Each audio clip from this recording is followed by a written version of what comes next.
Assalamualaikum. Waalaikumsalam warahmatullahi wabarakatuh. Oke. Apa kabarnya semuanya anak-anak? Alhamdulillah, luar biasa. Allahu Akbar. Oke, sekarang siapin dulu sama ketua kelasnya. Kita baca doa dulu ya. Ya, siapin. Siap dan berdoa mulai. Bismillahirrahmanirrahim.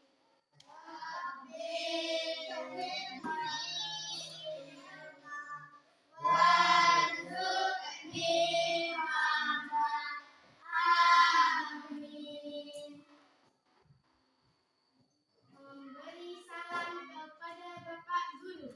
Assalamualaikum warahmatullahi wabarakatuh. Waalaikumsalam warahmatullahi wabarakatuh. Untuk sebelum acara kita mulai, kita akan sama-sama menyanyikan dulu lagu Indonesia Raya bersama-sama ya. Lagu Garuda Pancasila aja ya. Nah, lagu Garuda Pancasila aja, ikuti musiknya dengan baik ya.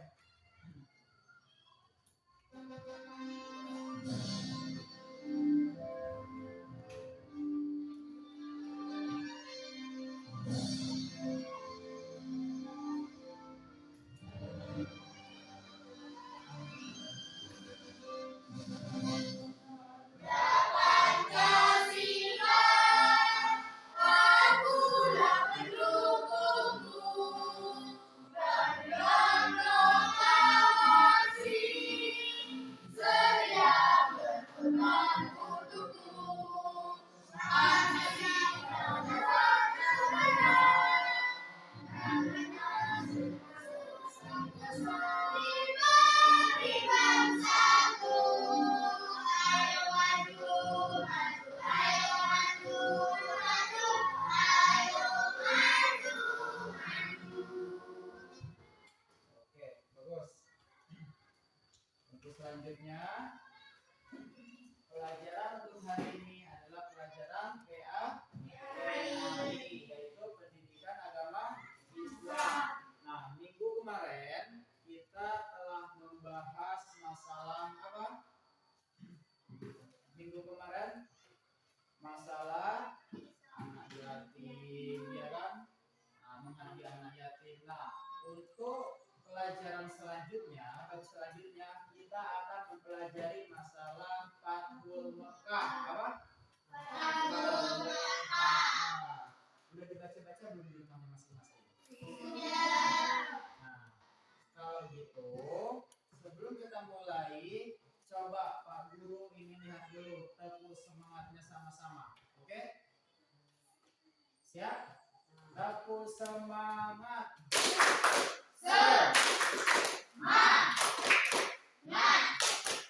Semangat kami. Oke.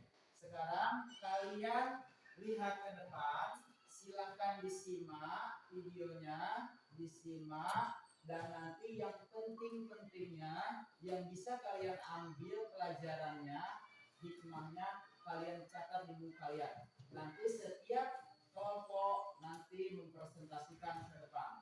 Satu orang, satu kelompok, satu orang. Oke? Siap? Nah, jadi sekarang kalian simak video di depan ini ya. Nah, video tentang masalah Fathul Mekah.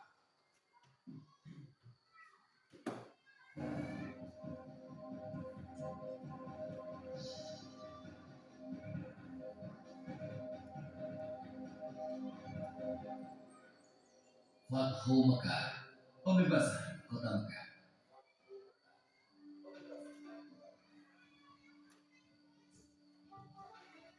Awal bulan Zulqa'dah tahun ke-6 Hijriah, Nabi Muhammad bersama 1.400 sahabatnya bergerak menuju Mekah dalam rangka menjalankan ibadah umrah. Rombongan besar tersebut membawa 7 ekor unta sebagai hewan kurban. Para sahabat Nabi sangat antusias mengikuti perjalanan ke Mekah, terutama kaum muhajirin yang telah lama meninggalkan kota kelahirannya. Namun, perjalanan mereka terhenti di wilayah Hudaybiyah, 22 km arah barat kota Mekah. Di Hudaybiyah, beberapa orang Quraisy bertanya tentang keperluan rombongan Nabi datang ke Mekah. Utusan Nabi Muhammad menjelaskan bahwa kedatangan mereka bukan dalam rangka penyerbuan, tetapi untuk menjalankan ibadah umrah, menyembelih kurban, dan setelah itu kembali ke Madinah. Namun, orang-orang Quraisy tetap bersikeras menolak kedatangan Nabi Muhammad dan para sahabatnya. Melihat penolakan orang-orang Quraisy, Nabi Muhammad mengutus Utsman bin Affan menemui para pemimpin Mekah dan menjelaskan tujuan kedatangan mereka. Utsman bin Affan diperlakukan dengan baik oleh para pemimpin Mekah. Bahkan, para pemimpin Mekah mengizinkan Utsman untuk melakukan tawaf di Ka'bah. Tapi tanpa Nabi Muhammad dan para sahabatnya, Utsman menolak tawaran tersebut. Para pemimpin Mekah tetap menolak kedatangan Nabi Muhammad dan para sahabatnya. Oleh karena itu, dilakukan perundingan antara kaum muslim dan Quraisy Mekah. Nabi Muhammad memimpin langsung delegasi kaum muslim, sedangkan delegasi kaum Quraisy dipimpin oleh diplomat senior mereka, Suhail bin Amr. Perundingan yang berjalan alat tersebut akhirnya menghasilkan beberapa kesepakatan yang isinya: pertama, gencatan senjata antara kaum muslim dan Quraisy Mekah selama 10 tahun, tidak akan ada tindakan buruk maupun permusuhan dari kedua belah pihak. Kedua, jika ada yang datang kepada Muhammad tanpa izin keluarganya, maka dia harus dikembalikan. Dan jika ada muslim yang datang kepada kaum Quraisy, maka dia tidak akan dikembalikan. Ketiga, bebaskan kepada seluruh klan yang ada di Arab untuk menjalin kerjasama kepada kaum muslim maupun kaum Quraisy. Keempat, pada tahun tersebut, rombongan kaum muslim belum diperbolehkan memasuki Mekah. Pada tahun berikutnya, kaum muslim baru diizinkan masuk Mekah selama 3 hari dan hanya boleh bersenjatakan pedang tanpa diurus. Kelima, perjanjian antara kaum muslim dan Quraisy Mekah didasari ketulusan dan kesediaan untuk melaksanakannya tanpa penipuan dan penyelewengan. Kesepakatan yang dikenal sebagai perjanjian Hudaybiyah tersebut dibuat rangkap 2, masing-masing untuk kaum muslim dan kaum Quraisy Mekah. Isi perjanjian yang dianggap merugikan pihak muslim itu membuat para sahabat keberatan. Namun, Nabi Muhammad berhasil meyakinkan para sahabatnya bahwa perjanjian tersebut sebenarnya sangat menguntungkan kaum muslimin. Setelah sekitar 20 hari berada di Hudaybiyah, Nabi Muhammad dan para sahabatnya kembali ke Madinah. Dalam perkembangannya, seperti yang tercantum dalam kisah perjanjian, suku yang saling berperang, yaitu suku Khuza'ah dan suku Bakar, menjatuhkan pilihan mereka. Suku Khuza'ah bergabung ke kaum muslim, sedangkan suku Bakar bergabung ke Quraisy. Mengikuti isi perjanjian Hudaybiyah, suku Khuza'ah dan suku Bakar juga melakukan gencatan senjata. Meskipun sepintas perjanjian Hudaybiyah merugikan kaum muslim, namun secara diplomasi, Nabi Muhammad meraih kemenangan politik melalui perjanjian tersebut. Kaum muslim diakui eksistensinya dan Islam diakui sebagai agama resmi di Jazirah Arab. Saat itu, kaum Quraisy Mekah juga mengakui Madinah sebagai sebuah negara. Perjanjian Hudaybiyah ternyata tidak berjalan sebagaimana mestinya. Ketika pihak Quraisy melakukan pelanggaran, suku Bakar melakukan penyegapan terhadap suku Khuza'ah di sebuah oasis. Penyegapan tersebut dibantu oleh Quraisy Mekah. Pelanggaran perjanjian Hudaybiyah membuat Nabi Muhammad dan para sahabatnya mengambil keputusan penting menyerbu Mekah. Sedangkan di Mekah, para pemimpin Quraisy yang menjadi pihaknya telah melakukan pelanggaran mengirim Abu Sufyan ke Madinah untuk melakukan diplomasi. Di Madinah, Abu Sufyan menemui Nabi Muhammad dan memberikan penjelasan panjang lebar. Namun, Nabi Muhammad tidak menghiraukan Abu Sufyan. Selain bertemu Nabi Muhammad, Abu Sufyan sempat menemui Abu Bakar, Umar bin Khattab, dan Ali bin Abi Thalib. Namun, tetap saja Abu Sufyan gagal menemukan jalan keluar. Di tengah putus asa, Abu Sufyan pun kembali ke Mekah. Setelah bertahun-tahun, jumlah pengikut Nabi Muhammad semakin besar. Kali ini, 10.000 pasukan muslim dengan persenjataan lengkap telah bersiap menuju Mekah. Para kepanjang 10.000 pasukan muslim memulai perjalanannya ke Mekah. Kali ini, pasukan muslim akan melaksanakan misi yang sangat menentukan, yaitu Fathu Mekah atau pembebasan kota Mekah dari tangan kaum Quraisy.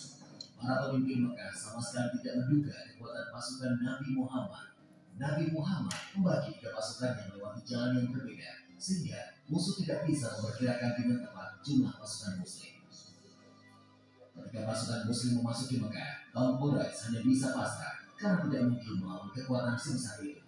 Abu Sufyan dan para pemimpin Mekah lainnya menyerah kepada Nabi Muhammad. Setelah menguasai Mekah tanpa pertumpahan darah, Nabi Muhammad mengambil keputusan yang tidak terduga dan tidak sesuai dengan tradisi bangsa Arab. Nabi Muhammad memerintahkan para pemimpin pasukannya mengucapkan Al-Yawm, Yawm Al-Marhamah, yang artinya adalah hari ini hari kasih sayang. Nabi Muhammad mengampuni semua penduduk Mekah dan melarang pasukannya melakukan pertumpahan darah. Hari itu, 17 Ramadan tahun ke-8 Hijriah, Mekah berhasil dibebaskan dari kekuasaan kaum Quraisy Mekah. Saat itu juga, berhala-berhala yang berada di sekitar Ka'bah dihancurkan. Pembebasan kota Mekah menjadi tonggak sejarah, tidak hanya di Jazirah Arab, tetapi juga di seluruh dunia. Nabi Muhammad tampil sebagai pemimpin yang memberikan contoh bagaimana sebuah menaklukkan pusat kekuasaan musuh tanpa pertumpahan darah, sekaligus tanpa pembalasan dendam. Dalam tradisi Arab, dia yang kalah akan menunggu giliran untuk dieksekusi. Namun, Nabi Muhammad menghapus tradisi tersebut. Dia yang kalah telah diampuni.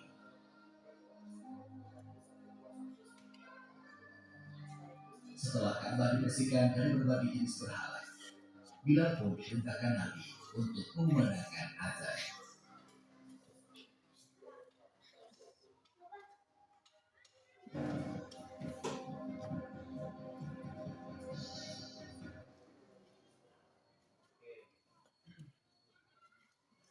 Itu tadi penggalan video tentang masalah Fathul Makkah.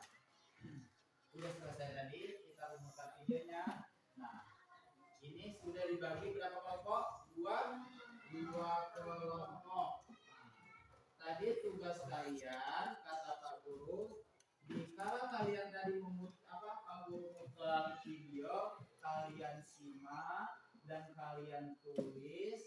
Nah, sekarang setiap kelompok Pak Guru minta satu orang satu untuk maju ke depan ya, untuk mempresentasikan apa yang kalian bisa ambil hikmah dari video ini, hikmahnya, dan ceritakan secara singkat atau apa ilmu yang kalian dapat. Oke, siap? Nah, Pak Guru minta dulu dari kelompok 1. Ayo, kelompok 1 maju ke depan ya.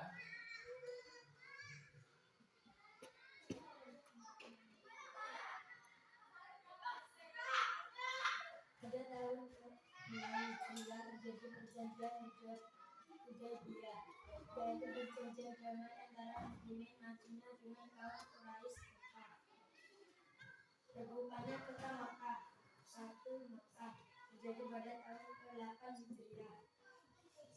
Penaklukan kota Mekah berjalan tanpa ada peperangan dan pertumpahan darah. Penaklukan berjalan dengan damai sehingga orang berbondong-bondong masuk agama Allah. Hikmahnya, agama Islam adalah agama yang paling diridhoi oleh Allah Subhanahu wa taala. Terbukti pertolongan Allah Subhanahu wa taala kepada kaum muslimin. Oke. Nah, ada yang mau bertanya nggak dari kelompok lain ini? Yang mau disampaikan? Nggak ada? Oke, kalau nggak ada, sekarang kelompok 2. Ayo. Apa yang telah kalian ambil dari video tadi di depan? Silakan maju ke depan.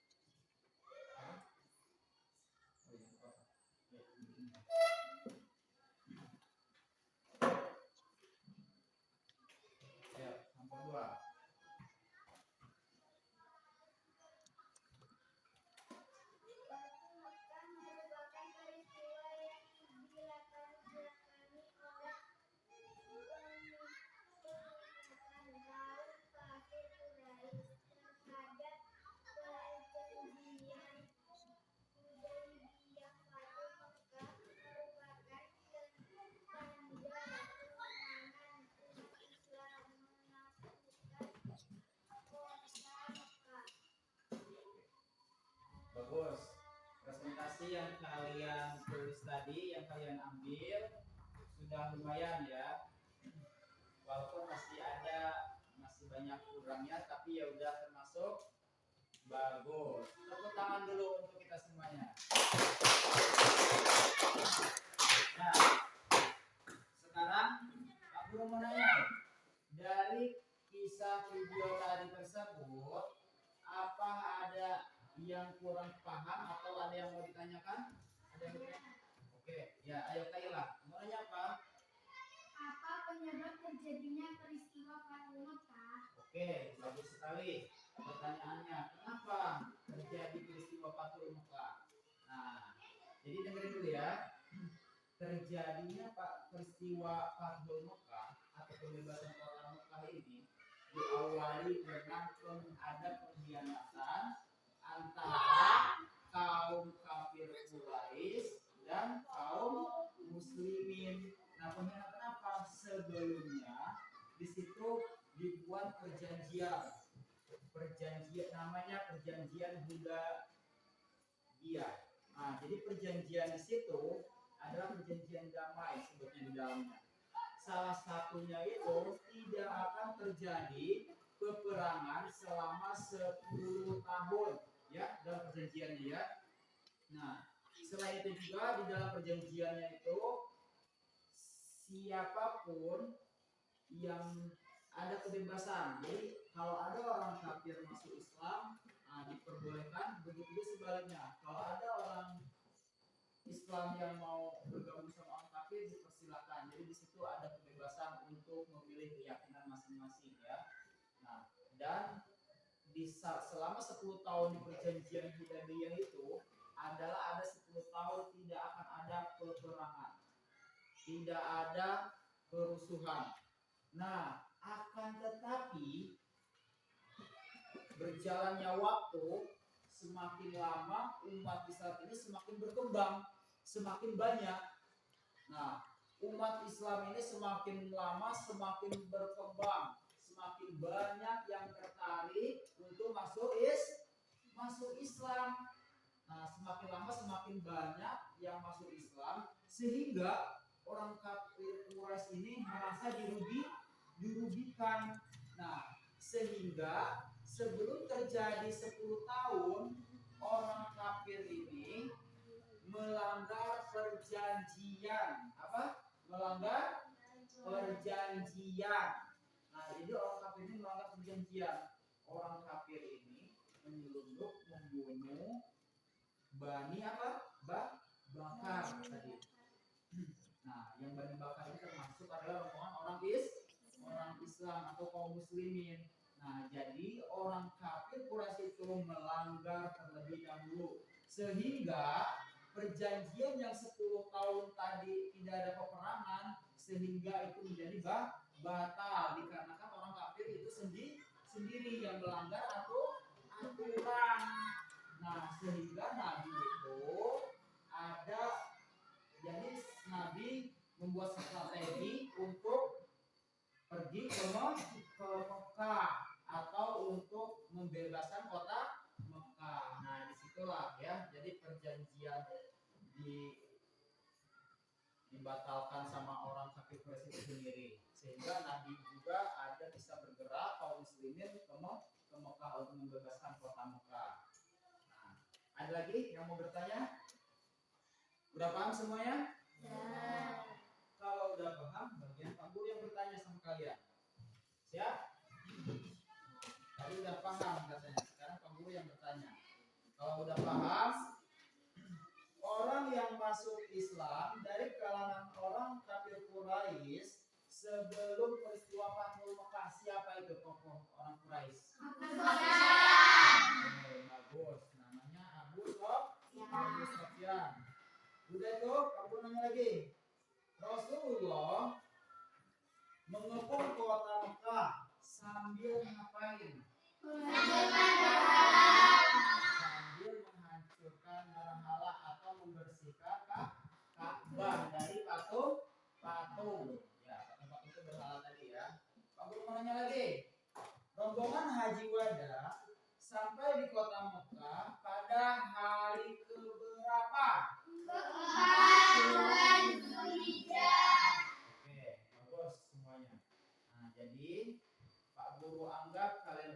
tenang semuanya.